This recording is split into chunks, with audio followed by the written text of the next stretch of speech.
Cuando una persona sueña, solo se puede dirigir hacia una dirección: pa'lante. Hay miles de historias, algunas de sacrificio, otras de riesgo, pero también de superación, y una de ellas podría ser la tuya. Inmigración, sueños, retos y triunfos. Bienvenidos al programa Pa'lante, mi gente, de la firma de abogados Vázquez Servi. Muchísimas gracias a todos. Bueno, sí, aquí entrando a nuestra programación de Pa'lante, mi gente, y hoy día queremos tocar el tema de los DUIs y cómo le puede afectar a un caso de inmigración el tener un DUI en su historial penal. Como siempre, le informamos que la información que reciben por este medio es de carácter general y no sustituye una consulta formal con un abogado que se especialice en la materia de inmigración. Y bueno, con respecto a los DUIs y un caso de inmigración donde la persona está luchando para tal vez evitar una deportación ante el Tribunal de Inmigración o donde tal vez está tramitando para la residencia o la ciudadanía estadounidense, los DUIs pueden presentar un impedimento en el caso. En caso de inmigración, por ejemplo, por lo general, los requisitos estatutarios más comunes que el solicitante debe establecer es el requisito de buen carácter moral, ya sea en un trámite de deportación o en una solicitud afirmativa para beneficios migratorios. La carga de la prueba de comprobar que carece de antecedentes penales o comportamiento de bajeza moral es de la persona quien pide el beneficio migratorio.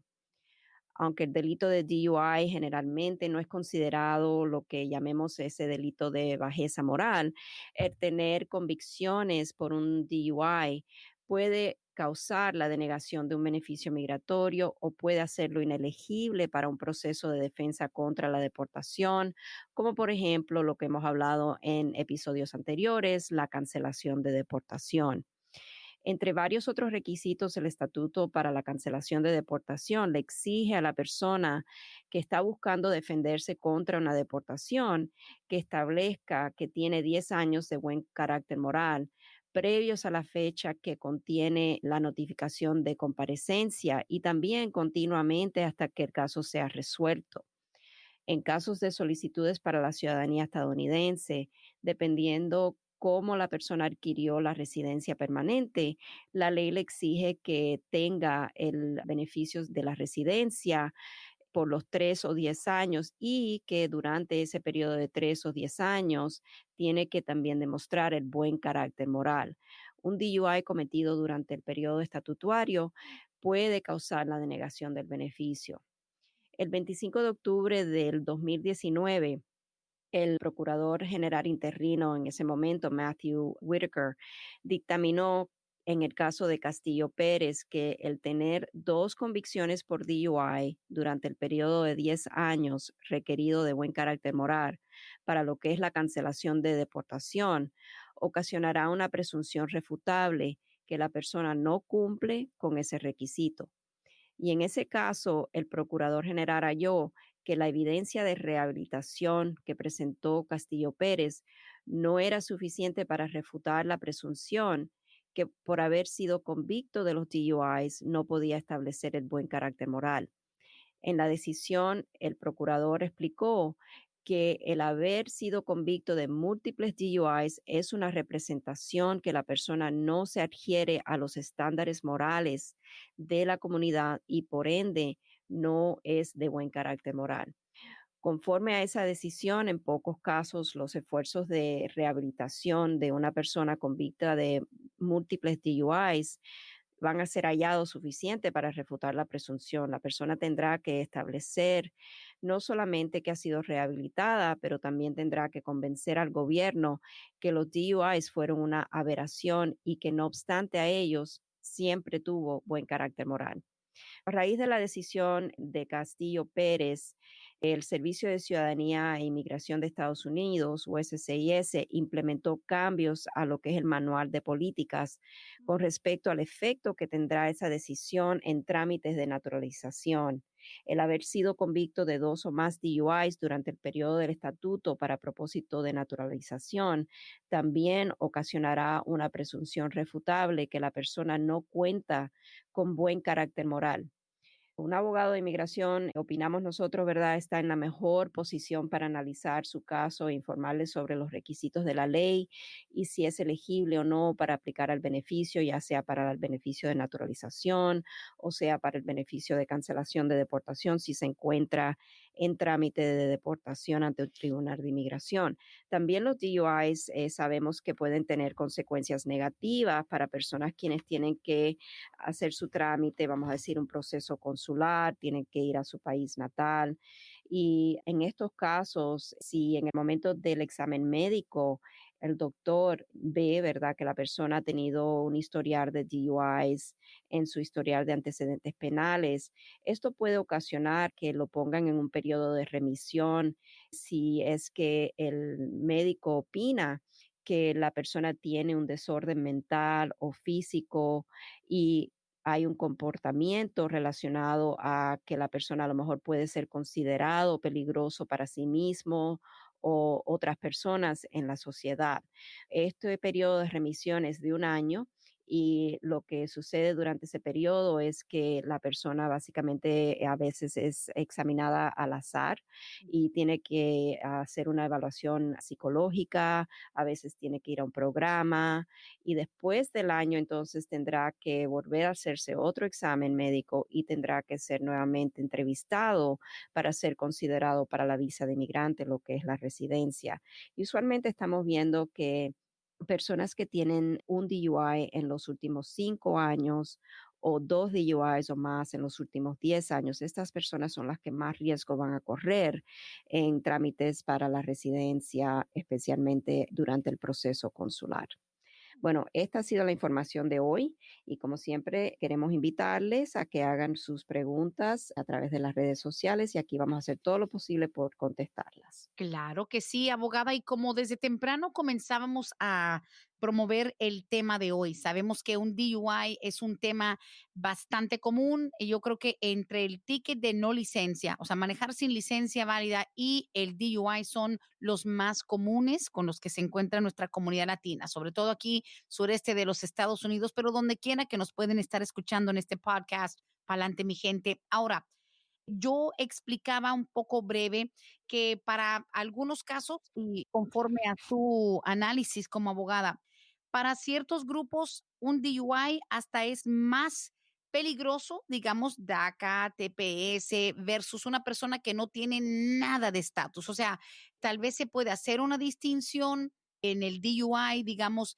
DUI son prácticamente iguales para todos, pero cómo le afecta a cada grupo en particular.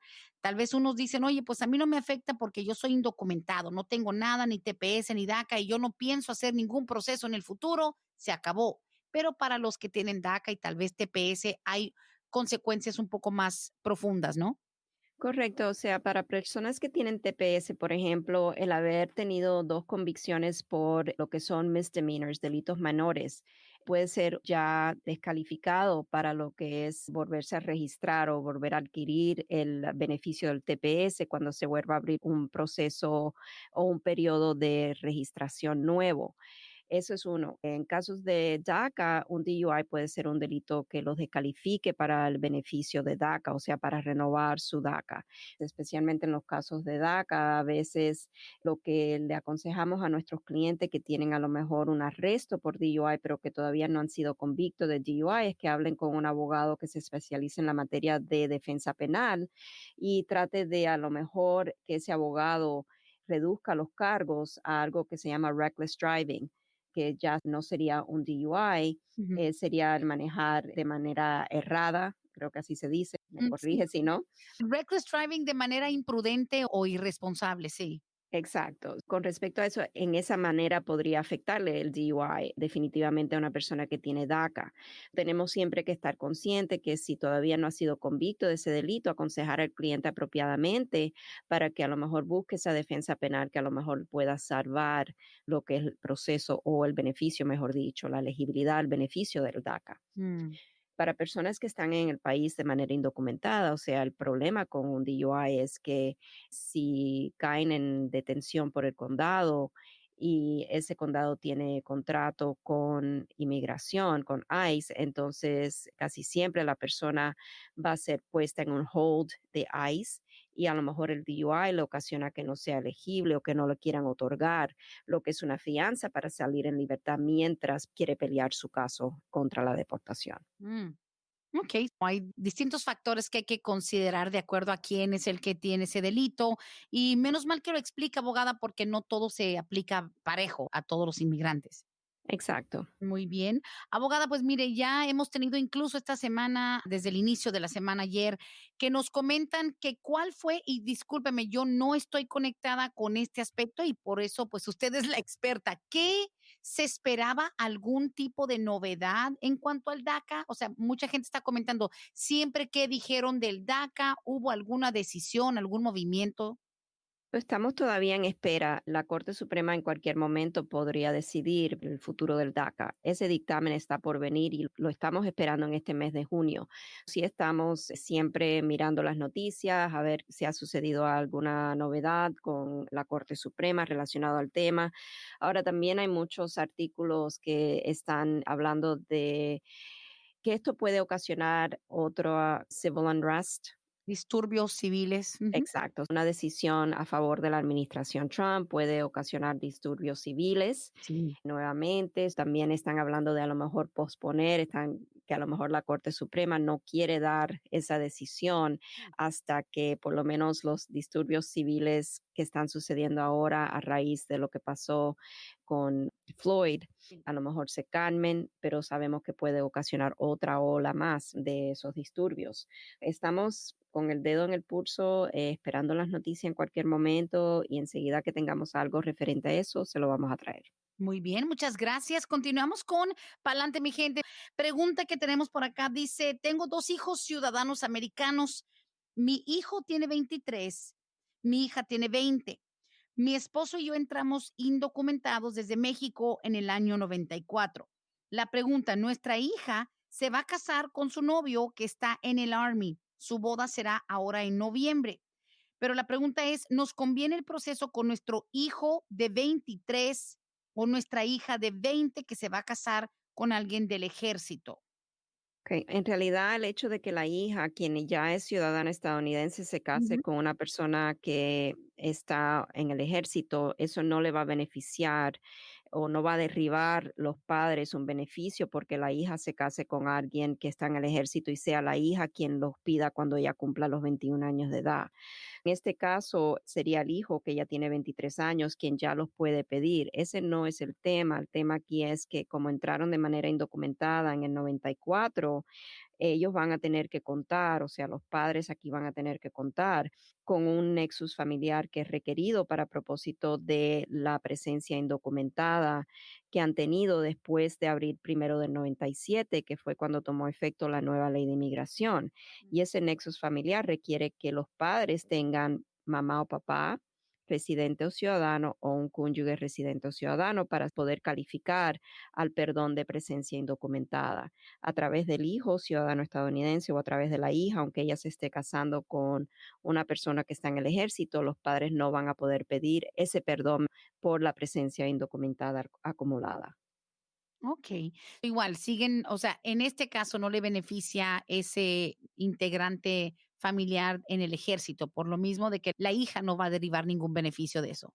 Exacto. La hija es la que podría derribar un beneficio, vamos a decir, si ella estuviese en el país de manera indocumentada, Ok. al casarse con la persona quien está en el ejército, si ella hubiese entrado de manera indocumentada a Estados Unidos, entonces hubiese podido pedir lo que es el parole in place y eso entonces hubiese, una vez aprobado, le hubiese dado la oportunidad a la hija aplicar al ajuste de estatus por medio del parole in place y por estar casada con una persona ciudadana estadounidense, pero eso no viene al tema porque la hija es ciudadana. Listo. Ok, gracias por la pregunta. Vamos a continuar. Dice aquí, la abogada nos puede explicar cómo se obtiene un permiso de trabajo bajo algo llamado ajuste de estatus. Una de mis compañeras de trabajo me comentó que ese es el que ella obtuvo.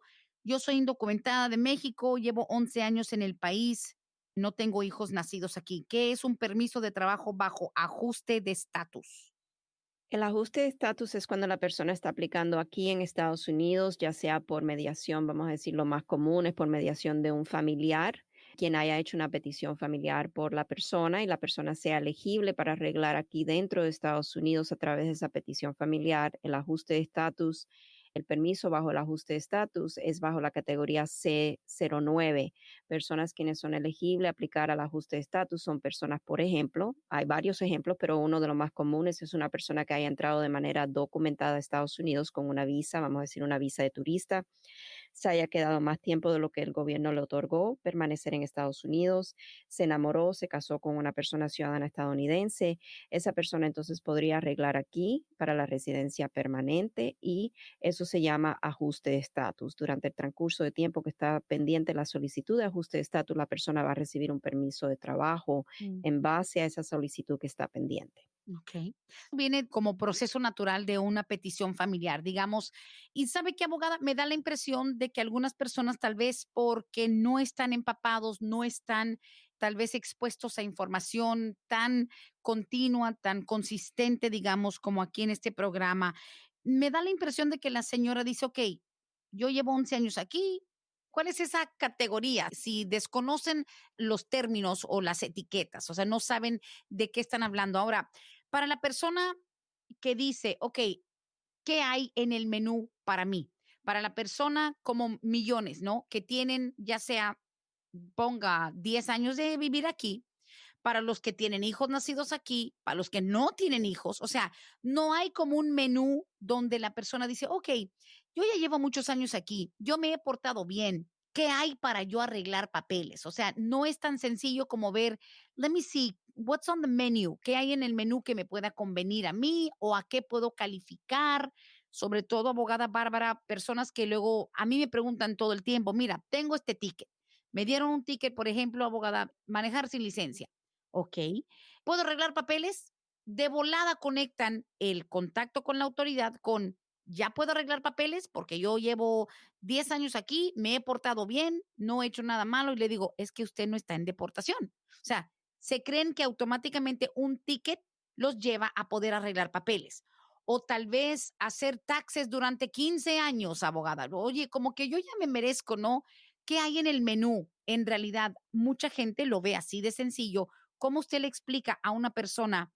O sea, que no es como que, a ver a cuál programa usted puede acogerse.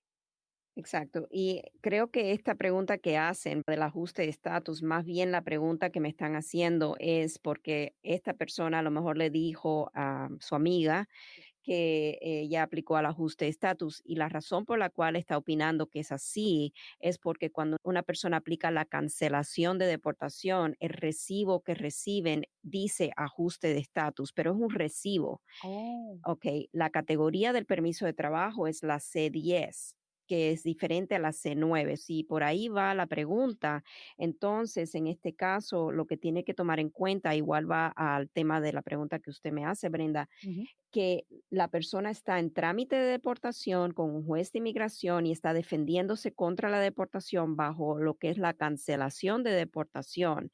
Ella hizo la pregunta y también puso ahí que ya lleva, creo que 11 años en Estados Unidos, Sí. ¿verdad? Ujú. Ok, por esa razón estoy deduciendo Mm. que ella está a lo mejor buscando una respuesta conforme a por qué mi amiga está aplicando para el ajuste de estatus. Dice que ya por el tiempo que lleva acá en Estados Unidos, ¿cómo es eso? Ujú. Hay que tomar en cuenta que por haber tenido un ticket y por estar o haber tenido contacto con las autoridades, eso no es suficiente, aunque lleve 15, 20, 10 años aquí, se haya comportado bien, haya archivado los impuestos. Eso no es suficiente para simplemente decir, ok, ahora sí puedo aplicar para el beneficio de la residencia. La persona tiene que tener contacto con las autoridades de inmigración. Si en el momento de que la persona es detenido a lo mejor por una infracción de tránsito, ese condado pasa a la persona a un hold hold de inmigración y la persona entonces sale de ahí con una notificación de comparecencia.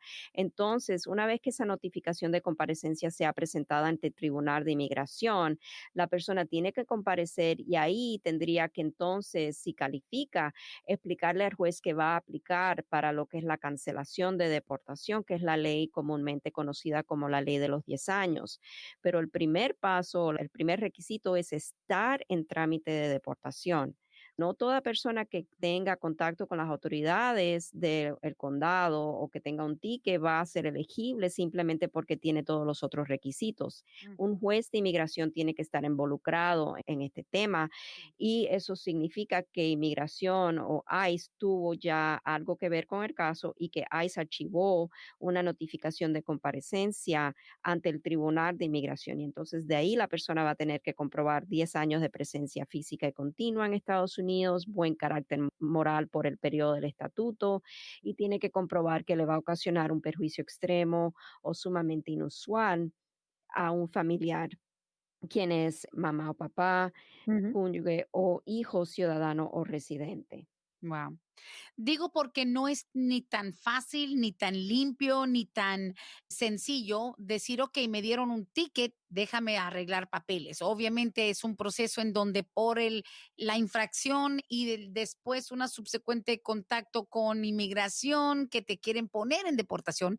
Digo, no quiero que la gente piense que ya como a estas alturas nomás hay un menú de cosas a las que puedas tú elegir y es mejor siempre, siempre tener una idea clara. Por eso, mire, abogada, este podcast de Palante, mi gente, es tan transparente y porque está tan lleno de información y por eso me encanta que la gente los busque cada semana, que los compartan, que estén al día con la información también a través del Facebook de Vázquez y Servi, porque no es lo mismo decirle a todo el mundo, buena pregunta, llámanos, buena pregunta, haz tu cita, porque hoy en día la gente nos escucha de diferentes partes del país y del planeta y tener la información es lo que nos ayuda a evitar esos hoyos, esas trampas y esos fraudes que han invadido nuestra comunidad de unos años para acá. Es para que la gente entienda lo que te dice un compañero, tu comadre, tu compadre, tu hermano, no necesariamente es ni toda la información, ni es tan sencillo como lo quieren pintar. Exacto, y tampoco necesariamente una talla va a acomodar a todos, o sea, lo que le encaja para una persona, a lo mejor no encaja en el caso de otra, porque los factores son determinantes, ¿verdad? Si la persona va a calificar a un beneficio migratorio o a una defensa contra la deportación o no. No todo el mundo, simplemente por tener 10 años aquí en Estados Unidos y por tener hijos y por tener buen comportamiento, quiere decir que va a lograr ganar un caso de cancelación de deportación, lo cual tenemos que decir que si lo ganan, sí conlleva a la residencia permanente, pero son difíciles de ganar, especialmente aquí en Atlanta. Los jueces son bien duros con respecto a estos casos, no son nada fácil y a veces llevan años, ¿me entiende?, ante el Tribunal de Inmigración para tener un dictamen. Claro, claro que sí. Tengo lo que me parece ser una excelente pregunta. Dice, ¿le puedes preguntar a la abogada Bárbara que si tu país de origen influye en la velocidad de tu caso de la visa U? That's a good question. O sea, si soy de México, si soy de Ecuador, si soy del Perú, de Guatemala, ¿eso influye la velocidad de mi caso U? No, para nada. Los casos de estatus U o visa U tienen que ver con la cuota establecida por el gobierno y cuándo la persona aplicó. Esos son los factores. Básicamente es como una lista de espera. Mientras van llegando solicitudes, la persona va a ser puesta, ¿me entiende?, en la orden que llegó esa solicitud, no obstante a que sea del país que sea. Y la cuota, que solamente en estos momentos bien limitada, solamente 10,000 visas U al año, es lo que están otorgando en esa categoría. Y por eso viene la espera de tantos años. También el gobierno tuvo que establecer lo que es una acción deferida humanitaria, un periodo de esa acción deferida para personas que hacen su trámite para la visa U y el gobierno estima que la solicitud tiene mérito y podría llegar a ser aprobada en un futuro.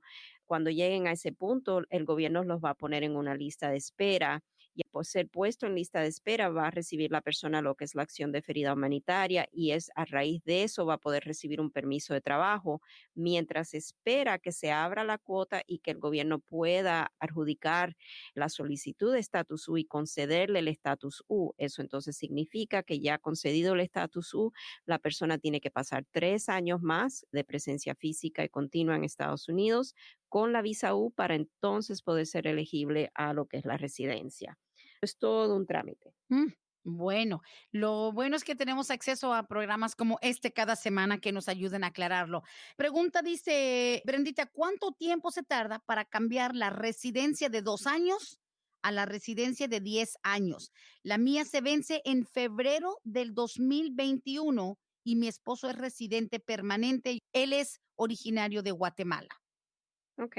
Tiene que hacer el trámite 90 días antes de cumplir el segundo aniversario con la residencia condicional.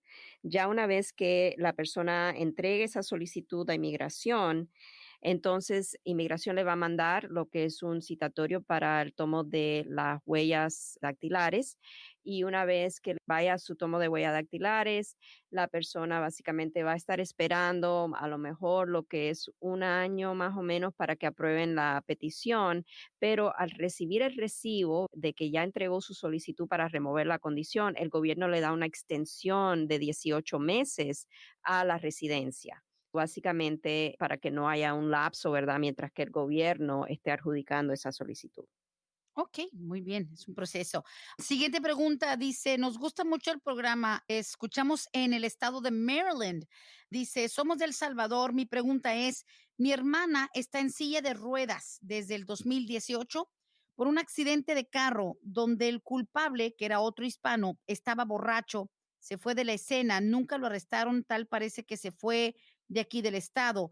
Ella califica para algo, entramos indocumentados en el año 2012. Qué lamentable. Sí, bien lamentable. Básicamente yo creo que la pregunta más bien viene a lo mejor para ver si la persona podría calificar a lo que es un crimen de violencia, Mm. para lo que es un estatus U por haber sido víctima de un crimen de violencia. Tendríamos que ser bastante creativos para tal vez tratar de lograr lo que es una certificación, porque la orden pública tendría que estar convencido de que esta persona básicamente efectivamente cae dentro de lo que es las categorías de delitos Ujú. que son considerados delitos de violencia. A veces, si hay, por ejemplo, como en este caso, que ella quedó desafortunadamente deshabilitada por lo que sucedió, podríamos evaluarlo, no le puedo decir sí o no, no es necesariamente algo bien directo, que sería sin duda algo que va a calificar.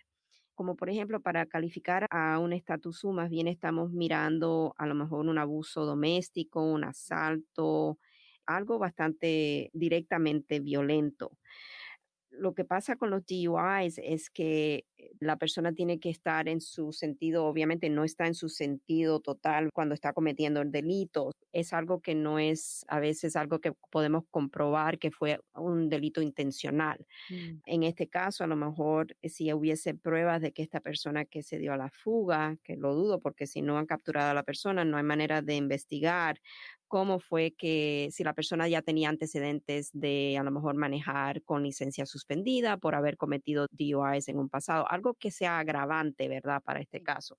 No le digo que no, pero sería bastante, yo diría, no está claro, ¿verdad? Si se puede o no se puede. ¿Podemos hacer el intento de pedir esa certificación? ¿Y cuándo fue que dijo que sucedió? Desde el 2018.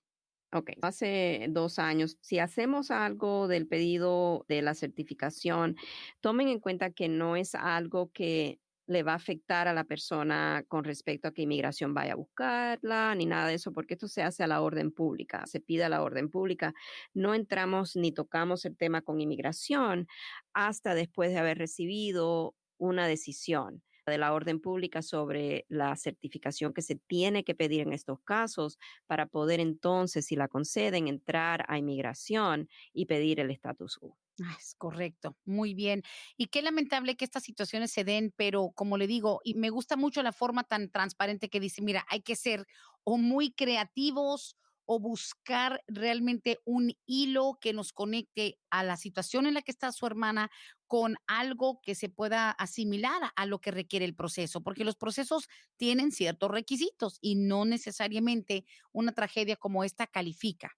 Exacto, a lo mejor sí somos creativos y a lo mejor podemos formalizar el pedido de la certificación como que a lo mejor esto es un asalto agravado o un battery o un daño corporal Sí. intencional. O sea, tendríamos que hacer ese argumento muy creativamente para ver qué nos dice la orden pública. Absolutamente. Continuamos con las preguntas a través de la línea de textos. Muchas gracias a la familia, esta señora Mireya, que nos escucha en Maryland. Gracias. Está escuchando Palante, mi gente, los abogados Vázquez y Servi. Y hay que recordar para quienes escuchan fuera de lo que es el estado de Georgia, en cualquier parte del mundo, su atención es la misma, es una ley federal o es un segmento de la ley que es federal. Los abogados Vázquez y Servi te pueden ayudar por medio de videollamadas. Es simplemente cuestión de hacer contacto con la oficina. 678-303-0018. 678-303-0018. Y cuando les sea posible mencionar este espacio de Palante, mi gente que lo escuchó aquí.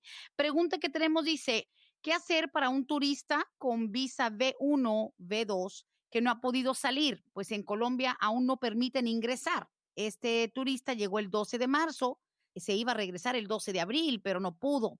Y si bien tiene plazo hasta septiembre, el señor quiere salir, pero en octubre le da temor irse justo cuando abran las fronteras. ¿Algún consejo? Debe de hacer su solicitud para la extensión de la estadía legal que le dieron. Si va a salir en septiembre es porque le dieron 6 meses para estar aquí legalmente, ¿verdad? El periodo de tiempo de estadía legal. Ujú. Antes de que venza ese plazo, debe de actuar en buena fe para que el gobierno vea que está haciendo su trámite para la extensión de la estadía legal durante el plazo que le dieron y no después.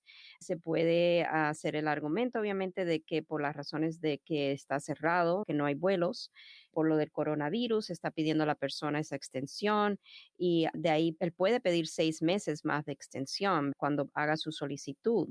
Y valdría la pena hacerlo así a ver qué es lo que el gobierno le otorga como extensión, no necesariamente porque se pida el tiempo máximo, el gobierno le tiene que otorgar el tiempo máximo, Claro. pero debe de actuar en buena fe y hacerlo antes de que se venza el plazo. Ujú, hay que hacerlo. Siguiente pregunta. Dice, mi hija tenía cita para la residencia en marzo, pero cerraron la corte y aún no sabe cuándo será citada de nuevo. Pero la pregunta es, en 2 meses se le vence el DACA y por ende el permiso de trabajo. ¿Debe renovar ambos? Porque le queda poco tiempo. Claro, estamos aconsejándole a todos los jóvenes soñadores que tienen permisos de trabajo por medio del DACA que hagan su trámite para renovar su DACA. Ahora ella dice que la joven está en corte, a lo mejor está ante inmigración y no necesariamente el tribunal de inmigración. Tendríamos que saber si está ante el tribunal de inmigración, o sea, qué ocasionó que la pusieran ante el tribunal de inmigración con teniendo ella la protección del DACA, o sea, qué delito, qué pasó, es lo que tendríamos. Ahora, si está confusa la señora y la hija lo que tenía es una entrevista con un oficial de inmigración y no corte de inmigración. Entonces sí, debe definitivamente hacer su trámite inmediatamente para la renovación del DACA, no obstante que ella tenga una solicitud de residencia pendiente, porque esto es como tener un respaldo, tener algo por si acaso algo sucede con el trámite de la residencia. Ok, bien, tiene sentido. Dice aquí, pregunta, una amiga mía dice que ella es de Guatemala, entró con visa de turista.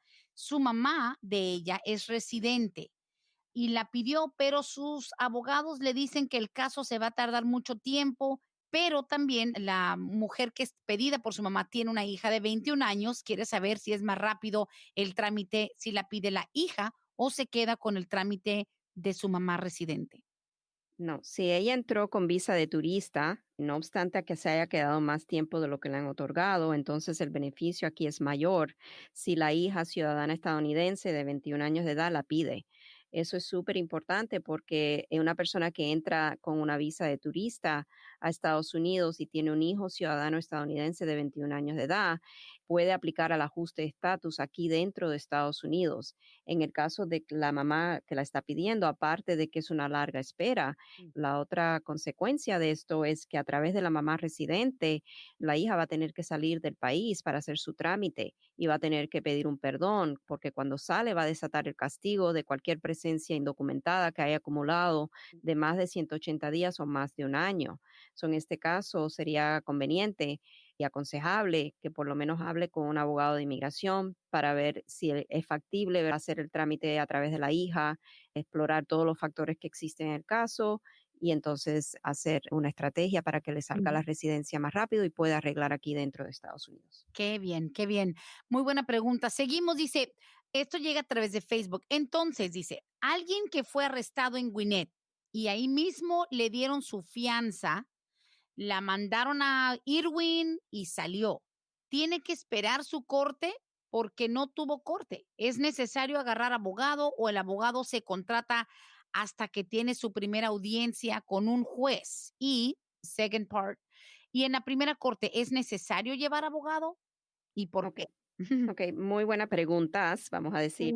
Sí. En este caso, cuando ella salió bajo fianza de inmigración, dice que salió de Irwin con fianza, es muy importante mirar los documentos. Ahí le tuvieron que haber dado documentos. No necesariamente tuvo que tener corte, como habíamos hablado anteriormente. A veces ICE puede poner fianza o a veces la misma centro de detención puede el juez de inmigración otorgar una fianza. En este caso, la persona dice que no se vio con un juez y que simplemente pagó la fianza y salió, pero al salir tuvieron que haberle dado algunos documentos. Entre esos documentos a lo mejor viene una notificación de comparecencia. Esa notificación de comparecencia tiene que ser archivada por el oficial de ICE ante el Tribunal de Inmigración y entonces es el Tribunal de Inmigración quien le va a mandar usualmente la notificación de cuándo va a ser su cita a corte. Y en esos documentos viene un número de registro de extranjería.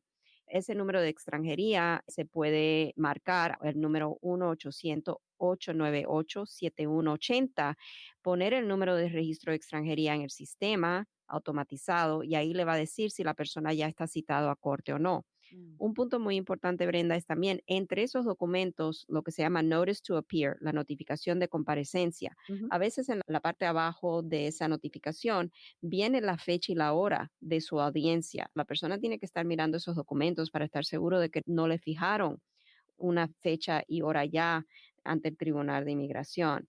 Es muy importante, por lo menos yo diría en este caso, como tuvo ese contacto con las autoridades de inmigración, comunicarse para una consulta con un abogado de inmigración. A la primera audiencia con un juez de inmigración, usualmente eso es una audiencia preliminaria. No es obligatorio en ninguna audiencia, ni la preliminaria, ni la audiencia ya cuando vaya a tener su juicio ante el Tribunal de Ujú. Inmigración. No hay obligación de que la persona lleve abogado a ninguna audiencia. Es recomendable Sí. porque sabemos que la materia de inmigración es una de las materias más difíciles de conocer y de básicamente poder aplicar para que la persona sepa que, a qué beneficios califica. Es aconsejable definitivamente, en nuestra opinión, por lo menos tener esa primera consulta y ver si va a calificar para algo, como una defensa contra la deportación. Así es, muy bien. Hay que saber en qué parte del proceso está cada persona. Ahora nos preguntan aquí que, por cierto, me demuestra el por qué. También vamos a compartir ese enlace a ese video que hicimos la semana antepasada con la abogada Joanna Cochran de la firma de ustedes, Vázquez y Servi. Importantísima la información. Ella es, yo creo que la experta en cuanto a la cuestión de las detenciones, abogada Bárbara, inmigración, los hold. Y aquí, buena pregunta. ¿En qué se basan los oficiales de migración que están en los centros de detención para poner el hold? Hay personas que salen solo con tickets de no licencia y hay otros que les ponen el hold rápidamente. Correcto, y no necesariamente es que se basen en algo específico. A veces tiene que ver con el condado en que la persona sea detenida, ¿verdad? Si el condado tiene un contrato con ICE bajo la ley 287G, es más común que la persona que ha sido detenida a lo mejor por una simple infracción de tránsito sea puesta en hold de inmigración cuando el condado haga su chequeo con ICE y vea que a lo mejor la persona no está en el país documentada, que está en el país de manera irregular. Ese es uno de los factores principales que va a dominar el por qué la persona es puesta o pasada a custodia de ICE. Bien, pero como dice usted, o sea, no le aplica el mismo criterio nada más porque, por ejemplo, si 2 personas son detenidas juntas, a cada quien pueden analizar su situación individual, o sea, tienen ese alcance, ¿no? Claro que sí, Ujú. y mucho depende de cómo está la persona aquí en Estados Unidos, si está de manera documentada, indocumentada, si tiene un beneficio que esté pendiente, al cual a lo mejor la persona no sea sujeta a ser puesta en deportación. O sea, hay muchos factores y criterios que el oficial de ICE va a mirar para a lo mejor ir por la persona y detenerlo, pasarlo a un centro de detención cuando ya el condado, cuando ya tiene impuesto un hold de inmigración. Claro que sí. Y eso sí, vamos a pedirle a la gente que pueda acceder a la página Facebook de Vázquez y Servi. En los posts recientes, también en los videos, está un excelente programa audiovisual. La abogada Joanna Cochran estuvo colaborando con nosotros esa noche y sin duda, yo creo que como bien sabemos, no es lo mismo hacer una petición, abogada Bárbara, desde un inicio, una solicitud y 1:30, como un proceso normal con su calma a que una persona repentinamente por algún error del destino o mala suerte tiene contacto con la autoridad, entran a cárcel, hay un hold, hay que pagar, o sea, se desencadenan unos eventos urgentes y de cierta manera emergencia que hace que la gente tenga que tomar decisiones rápidas. Eso yo creo que no hay comparación con tener un programa, una hora y unos minutos donde te ayuda de principio a fin a entender el proceso, porque es un proceso. Es un proceso, exacto, y dado a todo lo que está pasando con esta administración desde que Trump tomó, o sea, el mando del país, siempre se ha visto que por una simple infracción de tránsito, la persona puede caer en un hold de inmigración. En tiempos de Obama, como siempre hablamos, establecieron lo que eran unas prioridades. Si la Ujú, persona a lo mejor era simplemente detenida por una infracción de tránsito menor y era pasada al condado, arrestado, ujú. a veces los mismos oficiales de ICE decían, no vamos a poner hold porque esta persona es de poca prioridad para nosotros, o sea, porque no tiene antecedentes penales severos, aún estando la persona aquí de manera irregular. Ujú. Pero bajo esta administración, o sea, casi todas las personas que caen con una infracción de tránsito y caen dentro de un condado que tiene ese acuerdo con ICE son puestas en hold de inmigración. Así es. Vamos a continuar con las preguntas. Dice, mi mamá es residente permanente. Se fue a México el 25 de diciembre del 2019. Se supone que tiene que volver a más tardar 25 de junio, ahora de este mes. Dice, pero no creo que pueda porque por el COVID las carreteras de mi pueblo allá en México están cerradas. ¿Tendrá problemas si vuelve poco después? Lo pregunto porque estoy haciendo todo lo posible para traerla a tiempo. No creo que voy a poder.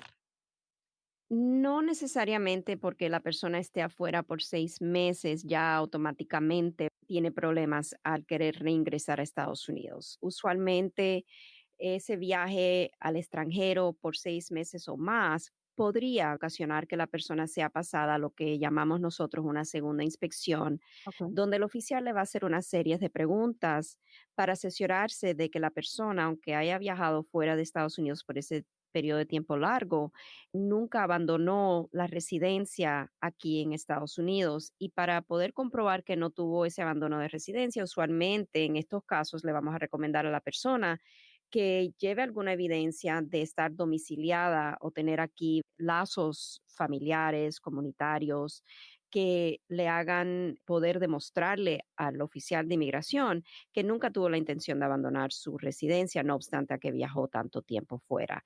Tener hijos nacidos en Estados Unidos, negocio o trabajo o a lo mejor una casa, Ujú. tener sus cuentas en el banco, o sea, todas estas cosas pueden venir a ayudar con esas evidencias, pero no necesariamente. Y más ahora con lo del coronavirus, que sabemos que hay muchas personas que desafortunadamente están estancadas en su Sí. país o fuera de Estados Unidos por lo de los vuelos cancelados y no poder viajar por una razón u otra. Siempre a lo mejor comprobar que hubo problemas en transporte, si la señora tiene cómo comprobar que tiene vivienda aquí en Estados Unidos, los nexos familiares que tiene acá, no creo que vaya a tener ese inconveniente. Nunca podemos estar seguros porque también mucho depende de la persona que la vaya a inspeccionar para el regreso a Estados Unidos, pero sí le aconsejamos nunca firmar lo que es el formulario I-407, que Mm. es el formulario donde la persona básicamente está diciendo que ha abandonado, está admitiendo que ha abandonado y que ya no quiere ser la residencia permanente. Una persona es residente permanente hasta que un juez de inmigración dictamine lo contrario. Aunque la persona sea puesta a lo mejor en una segunda inspección y aunque el oficial de inmigración sea de la opinión que la persona sí abandonó su residencia, no quiere decir que la persona no puede pelear su residencia ante el Tribunal de Inmigración.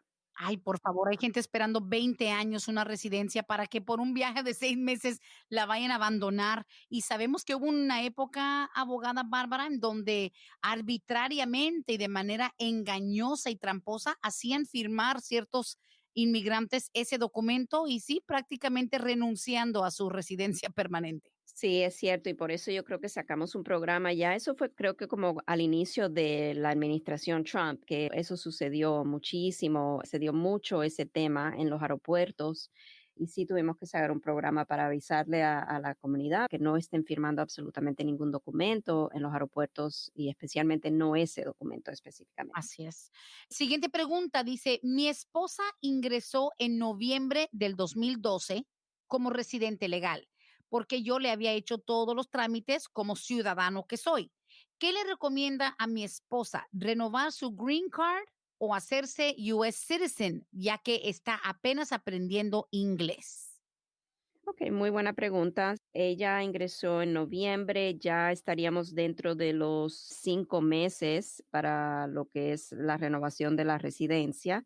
Perdón, la residencia se le vence ahora en el 2022. Está suficiente tiempo. Se le dieron la residencia por 10 años. Ah, ok, sí. Si ella tiene, dependiendo de cómo esté el inglés, Ujú. si el inglés todavía está demasiado nuevo, muy básico y no va a entender bien las preguntas que se le van a hacer en inglés, entonces es preferible renovar la residencia para no gastar ese dinero hasta que ella no se sienta confortable con el nivel de inglés. No tiene que ser un inglés fluido, tiene que ser un inglés básico, pero a veces me ha tocado oficiales que han entrevistado a mis clientes para sus solicitudes de naturalización y el oficial cuando le hace la pregunta a la persona en inglés y la persona responde sí o no, porque a lo mejor esa es la respuesta que pide la pregunta, el oficial se queda con duda que la persona está entendiendo la pregunta y que no fue algo que está recitado, ¿verdad?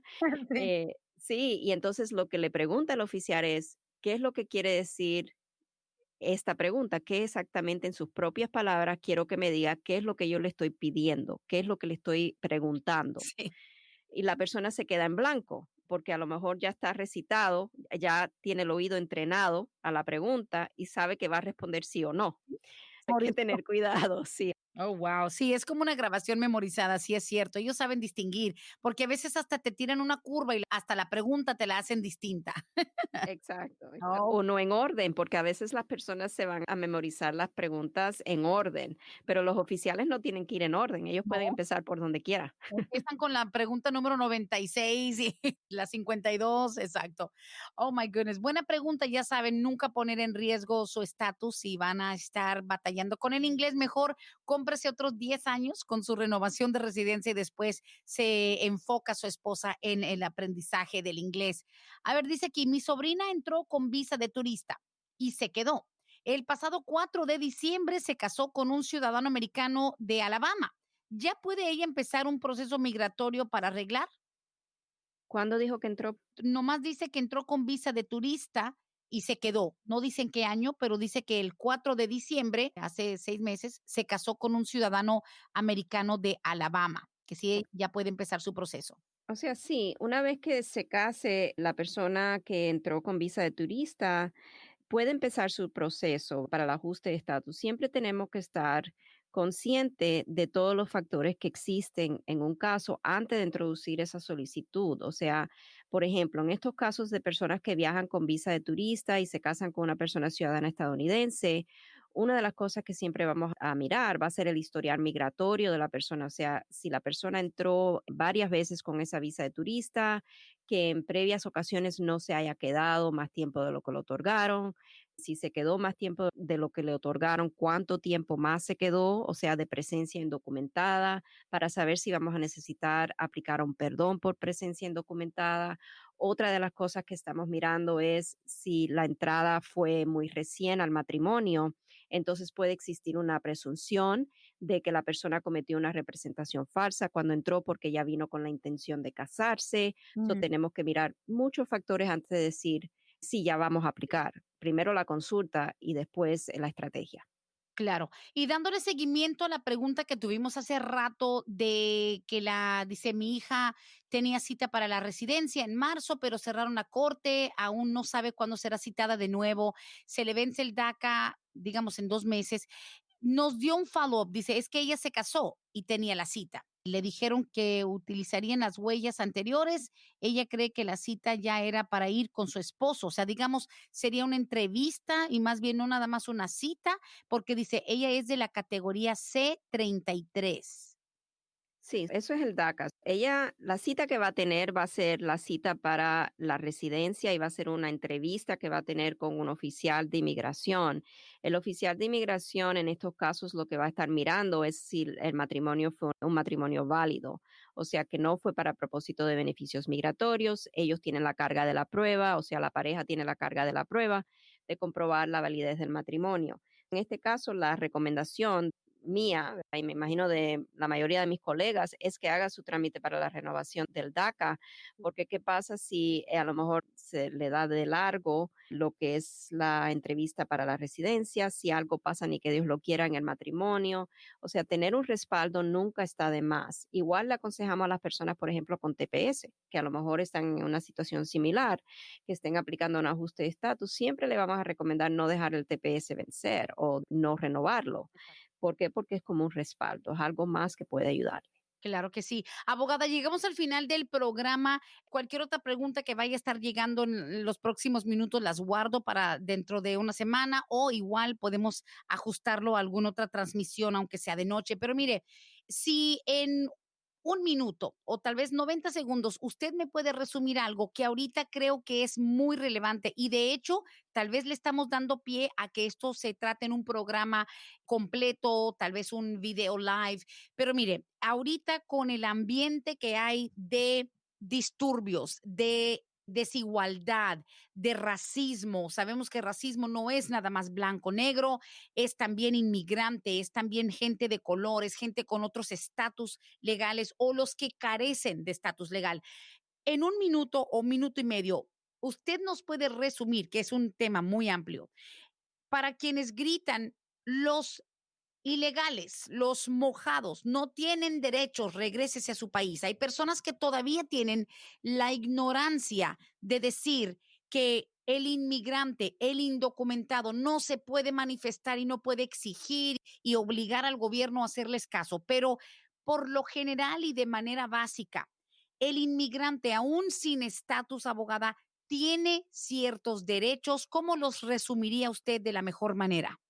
Claro que sí, todos los derechos constitucionales a una persona que está aquí dentro de Estados Unidos, aunque esté ya aquí de manera irregular o indocumentada, los derechos constitucionales aplican a esas personas, o sea, el derecho de expresarse, el derecho de no dejar que las autoridades entren sin tener una orden de cateo firmada por un magistrado a su casa, o sea, el derecho a privacidad, el derecho al debido proceso. Todos esos derechos constitucionales tiene una persona que está en el país indocumentada. Hay derechos que a lo mejor, por ejemplo, el derecho al voto, no, porque tiene que ser ciudadano estadounidense, pero la persona sí tiene ese derecho. Lo que sí siempre tenemos que decirle, ¿verdad? Es que tengan cautela a salir a manifestarse, especialmente cuando hay toque de queda, no caer, ¿verdad?, en un arresto, porque ahí estaría exponiéndose la persona que está de manera indocumentada a una posible detención por inmigración, Ujú. por estar en el país de manera indocumentada. Pero no es porque la persona esté de manera indocumentada que no tenga derechos constitucionales. sí los tiene. El debido proceso es uno de los derechos más importantes, el derecho de tener una audiencia ante un tribunal de inmigración si la persona está en el país de manera indocumentada. No todas personas, como habló la abogada Joana en el segmento que tuvimos, ya sea en el Facebook Live o también en el segmento que tuvimos en nuestro podcast de Palante Mi Gente, van a ser elegibles a lo mejor a una audiencia ante el tribunal de inmigración, personas recién llegadas que son admitidas como arriving aliens. Esas personas tienen menos derecho porque son consideradas como que todavía no han efectuado una entrada a Estados Unidos.